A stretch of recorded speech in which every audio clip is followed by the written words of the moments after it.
Hi investment traders, welcome back to the channel.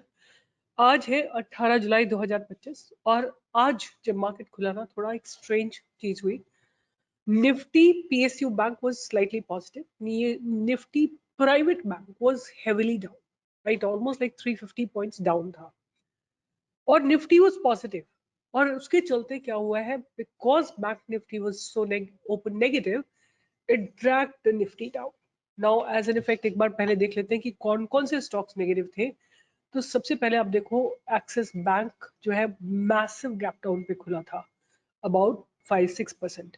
RBL bank ऊपर से selling आई है। HDFC bank like इसने एक अपने सपोर्ट जोन को ब्रेक करा है आज। Kotak bank selling has come.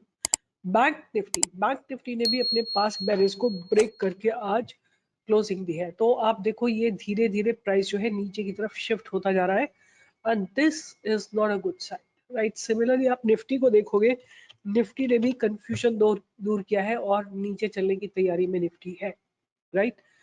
Trend line को ब्रेक किया है, पास सपोर्ट को ब्रेक किया है। Now Nifty looks little bearish but let's see what goes on in Monday, right. हो सकता है कोई पॉजिटिव स्टार्स, कोई पॉजिटिव न्यूज, कुछ हो सकता है कि निफ्टी को कोई सपोर्ट लगे।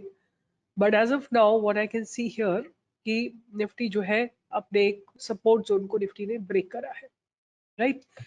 Let's see what happens in on Monday. In fact अगर आप निफ्टी को देखेंगे तो अगर आपने हमें लाइव में ज्वाइन किया था तो जो हम लोग आपसे डिस्कस कर रहे थे कि जब ये open equal to high candle बनी थी 25,000 की, यहाँ पे बहुत सारे कॉल राइटर्स ऐड हुए थे 25,000 की। एक काम करते हैं, हम ऑप्शन चेन को जाके चेक करते हैं कि व्हाट एग्जैक्टली हैपेंड टुडे, 25,000 की कॉल ऑप्शन में क्या हुआ। सो अगर आप देखेंगे तो आज जो है 25,000 की कॉल जो है वो 91 पॉइंट्स डाउन गई है। 24,950 की कॉल 100 पॉइंट्स डाउन गई है। 24,900 में हर जगह आप देखोगे प्रीमियम जो है डिक्लाइन हुआ है, पुट का प्रीमियम इंक्रीज हुआ है। तो overall the market has been very very significantly low. ना एक जो थोड़ा सा मुझे एक पॉजिटिव चीज लग रही है वो यही लग रही है कि ये जो मार्केट है गिरने के बाद यहाँ पे रुका हुआ है। 24,900 becomes a very strong support zone, right? Now we'll have to see how market goes on Monday. तो आज मैं इस वीडियो में बात करूंगी मेरे रडार पे क्या रहने वाला है और मैं क्या एक्सपेक्ट करती हूँ मार्केट में। Before that I just want to tell you all those who are watching my video, अगर आप यूट्यूब पोस्ट पे जाते हैं और यहाँ पे हम एक स्पेशल वेबिनार कर रहे हैं जस्ट फॉर ₹99, राइट। वहाँ पे आपको एक वन सिंगल स्ट्रैटेजी हम लोग टीच करेंगे, ये वाला ₹99 में, जहाँ से आप हमारे स्कैनर्स के थ्रू स्टॉक्स फिल्टर करके, right, a lot of things will be taught. Along with me there will be two more mentors who will teach you something very very interesting. One mentor will teach you कि how do you bottom fish the stocks, like कैसे bottom से stocks को pick करें, और दूसरे mentor आपको explain करेंगे कि IPO के stocks में कैसे invest करें। और मैं अपनी इंट्राडे स्ट्रैटेजी आपको दूंगी, तो ज्वाइन करिए। ₹99 क्या होता है, कुछ भी नहीं होता। ना एक कॉफी आती है, ना एक पिज्जा आता है, कुछ भी नहीं होता है। Start investing in your own self, right.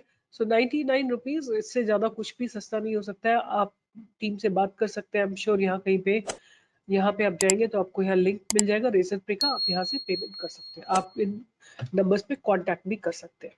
तो एनीवे आज की बात करते हैं मेरे रडार पे क्या रहने वाला है। तो मेरे रडार पे केवल एक स्टॉक है तो और भी, बट उनके फंडामेंटल्स अच्छे नहीं लग रहे हैं मुझे। तो ये travel food recently listed stock है और इसका 15,000 का इसका मार्केट कैप है। P is about 41.5, ROC is about 41.7, ROE is about 39.1। अगर हम बात करें कि ये क्या करते हैं तो they are basically providing lounge services in India and abroad. TFSL is a leading operator in the Indian airport travel, quick service restaurant and lounge sectors. It held an approximately market share of 26% in Indian airport and travel QSR sector and 45% in the Indian airport lounge sector.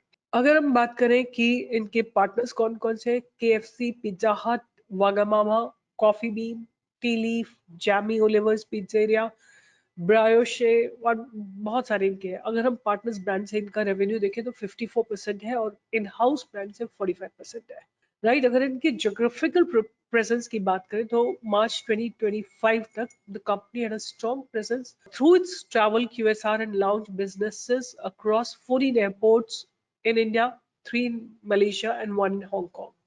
It operated the largest network of travel QSR outlets in India with 384 and 413 outlets located within the airports.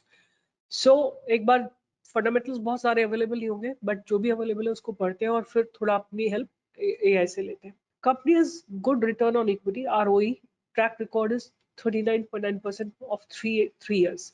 Company has been maintaining a healthy dividend payout of 26.8% and debtor days have improved from 29.8 to 23 days. इनके अगर आप competitors देखते हो तो Jubilant Food, Devyani International, West Life, Sapphire Food, Restaurant Brand, Barbeque Nation. In fact I have seen recently कि इन सारे stocks में ब्रेकआउट आ रहा है, whether it's Devyani, West Food, Sapphire, सब में इन्वेस्टमेंट हो रहा है, बहुत ज्यादा इन्वेस्टमेंट हो रहा है. अगर हम बात करें तो पी इसकी सबसे कम है. इसके ओन सेगमेंट में इसका ट्रैवल फूड की पी जो है सबसे कम है, राइट. और अगर हम बात करते हैं कि मार्केट कैप, तो market cap is at the third number. और अगर हम बात करते हैं कि इनके नेट प्रॉफिट्स की, प्रॉफिट मार्जिन की, तो 25% के ऑपरेटिंग प्रॉफिट मार्जिन है और नेट प्रॉफिट है 60 करोड़. अगर हम ईयर ऑन ईयर की बात करें 2016 से लेके अभी तक, बीच में 4 साल, आई थिंक 17, 18, 19, 20, 4 साल ये लोग या तो इन्होंने बैलेंस शीट नहीं डाली या क्या है, इन्होंने अपनी ऑपरेटिंग प्रॉफिट मार्जिन को धीरे धीरे इंप्रूव किया है. 21% से 33% पे लेके आया है. और अगर हम बात करें नेट प्रॉफिट की, तो 51 करोड़ से इन्होंने 380 करोड़ पे लेके आए हैं. और अगर सेल्स की बात करें तो 500 से 1688 करोड़ पे लेके आए, मतलब 3 टाइम से ज्यादा सेल्स किए. बट प्रॉफिट की बात करें तो 7 टाइम्स से भी ज्यादा इन्होंने अपने प्रॉफिट्स को किया है. ईपीएस की बात करें तो fine and dividend also they are paying. अगर हम बात करते हैं कि रिजर्व्स की, राइट, तो आप देखो इनके रिजर्व्स ईयर ऑन ईयर बढ़ते चले जा रहे हैं और थोड़ा सा डिक्लाइन हुआ है इनके बोरोइंग्स में. अगर हम बात करते हैं cash from operating activity, they are generating good cash from operating activity. They are generating profits from the operation, but they have payables, right? They have to pay this amount. And cash from investing activities minus 215, and this is cash from financing activity. So that means they have paid dividend, right? 198 crore का. And financial liability इन्होंने जो पे की 125, उसके चलते इनका थोड़ा सा नेट कैश फ्लो नेगेटिव है. डेटर डेज की बात करें तो बेटर हुए हैं. और अगर हम बात करें आरओसी की, तो आरओसी बहुत अच्छी खासी है. इनका शेयर होल्डिंग पैटर्न अभी अवेलेबल नहीं है. तो मैंने इसी के बारे में पूरा अपनी एनालिसिस की है, अपने प्रॉम्प्ट को रिफाइन कर करके, एंड पूछा है कि किस तरह का लग रहा है ट्रैवल फूड. तो ये भी किया है और मैंने इनका पेयर कंपैरिजन भी किया है, राइट. तो travel food services is a high growth, high margin business with very strong cash flow and profitability. तो इस बिफोर आई प्रोसीड ऑन, कितने लोग आप जब एयरपोर्ट पे कुछ भी खाते हो तो you think 100 times. Why? Because the food is always at a very very huge premium. मतलब आपको बहुत एक्स्ट्रा पैसे पे करने पड़ते हैं to buy food at the airport. This is why they have the higher margins, right? Of course, there are a lot goes into the fee for the airport, and a lot of security checks need to be done. Beyond that, because they have a monopoly, they have quite a good, and of course, Devyani is there. Travel food services is a high growth, high margin business with a very strong cash flow and profitability matrices. It operates with financial discipline and market leadership. However, its premium valuations reflect significant expectation. Performance must remain strong to preserve investors' interest, right?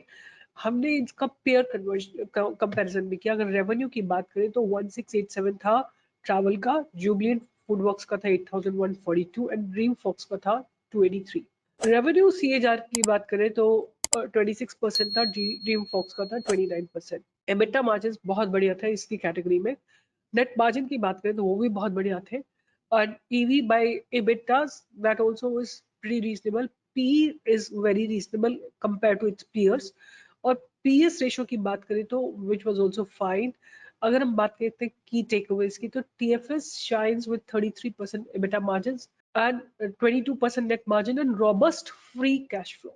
Jubilant has decent EBITDA margins but razor thin net margin. And Dreamfox lakhs with low margins, right. तो ये थोड़े से थे। अगर हम बात करें price की, तो अब एक बार इसकी प्राइस को डिस्कस कर लेते हैं। How does the price look? तो here is travel food. This is how it looks like. It has been just recently launched a few days back. ये इसका अब देखो लिस्टिंग डे कैंडल है, फर्स्ट कैंडल। और स्टॉक जो है ना, इसमें इन्वेस्टर रिमेन इंटैक्ट, राइट। उन्होंने अपने लो को, इस कैंडल को लो को ब्रेक नहीं किया। अब याद रखिए कि कभी अगर ऐसा होता है कि जो लिस्टिंग डे कैंडल होती है, अगर उसके नीचे चला जाता है, इसका मतलब सिंपल यही है कि जो इसके आईपीओ इन्वेस्टर्स हैं, they are also exiting their positions, right. तो इसने कोई भी ऐसी कैंडल नहीं बनाई जो लो के नीचे बनी हो, right. They were touching the low, and उसके बाद एक अपवर्ड इसने मोमेंटम दिया। आज जब ऊपर की तरफ ब्रेकआउट दिया तो the volumes have really gone up. तो फंडामेंटल्स ठीक ठाक है और EBITDA margins are very good, ROCE is good, company looks good. और अब ये अपने हाई को ब्रेक किया इसने, that's a very significant point. What I really want to tell you here कि do not withdraw your savings from the bank to invest in this stock. Margins are good, the fundamentals are good. Market belongs to the people who are disciplined. Market belongs to the people who do money management, risk management and treatment.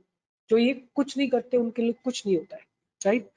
So please be the smart and the smartest trader. And if you ask me, I will not answer इस stock में क्या करें, क्योंकि आपको खुद अपना strategy और plan बनाना पड़ेगा। मेरा काम है स्टडी करना, मैंने कर दिया। अब आपकी चॉइस है क्या आपको करना है। तो डू नॉट कमेंट प्लीज, ये आपने दिया था, मैंने स्टडी किया था, लिया आपने, आपकी चॉइस है। तो अपनी चॉइस बनाने से पहले रीजन आउट करो, राइट। अपना स्टॉप लॉस डिफाइन करो, टारगेट्स डिफाइन करो। स्टॉप लॉस हिट होता है तो क्या करना है वो डिफाइन करो। एक्यूमुलेट करना है कि ऊपर जाना है कि वेट करना है। All choices are yours. My objective is to study and I have done my study. Bye bye, take care and will meet in the live market on Monday. और अगर आपने ये प्रोग्राम ज्वाइन किया तो Sunday को भी मुलाकात होगी, right. Then we will meet on Sunday as well. ये वर्कशॉप अगर आप ज्वाइन करते हो 99 रुपीज देके, you will learn 3 very important concepts within 2 hours. Bye bye. See you.